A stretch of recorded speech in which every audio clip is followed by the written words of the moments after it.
Hello universe, Josh here again. I just wanted to do one more video on art, and I guess it's kind of funny me doing all this talking about art. I'm not really that versed in it, but I guess again it's just my opinion. You don't have to watch if you don't want to. Anyways, I just thought I'd synthesize a couple of the things that I've been hearing from specifically Michael and Scientific Discussion in your art discussions. I wanted to add something that I kind of came to, and that was well, Scientific Discussion. He mentioned art having goals and reaching its goals. If a work of art reaches its goal, then it's successful. And I was saying that art is usually communication. Usually that goal would be to communicate and to get across an idea. It doesn't have to be a written or an idea that isn't even expressible in words, maybe, and yet it's still communication. And then what Michael said was something like, art is a subjective experience. It's always subjective. It depends on the person viewing it.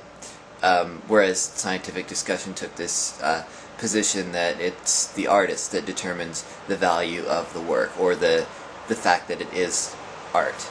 And then which got me to thinking that there is a disconnect there, but maybe there's something going on. And I think that what art really is art is a situational experience. And what I mean by that is art will, like, where you put it makes a difference as to the meaning of it, and whether it's successful or not, and whether people enjoy it or not, and whether it's worthwhile endeavor or not. For example, in an art gallery, you have this very specific environment for the showing of art, but an art gallery is always located in a city, in a country, in a state, where there are other issues going on. There are other things at stake besides just, oh, this is a work of art.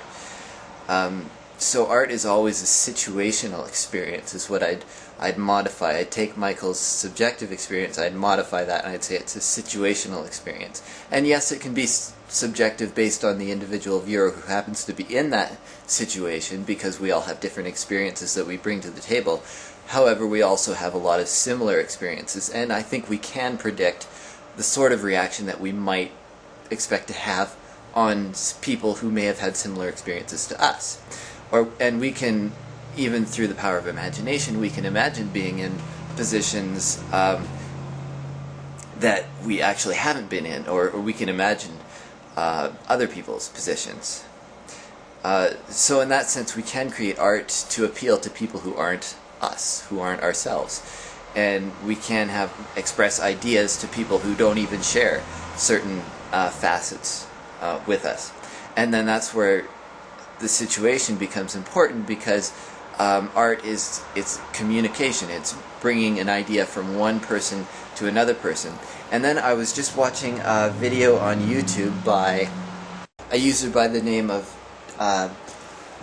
tyakelly, and he's an artist, and he actually I assume he's a successful artist. He's a painter, and he sells paintings, and he was doing a video called Art Pricing. I'll put a link in the description of my video.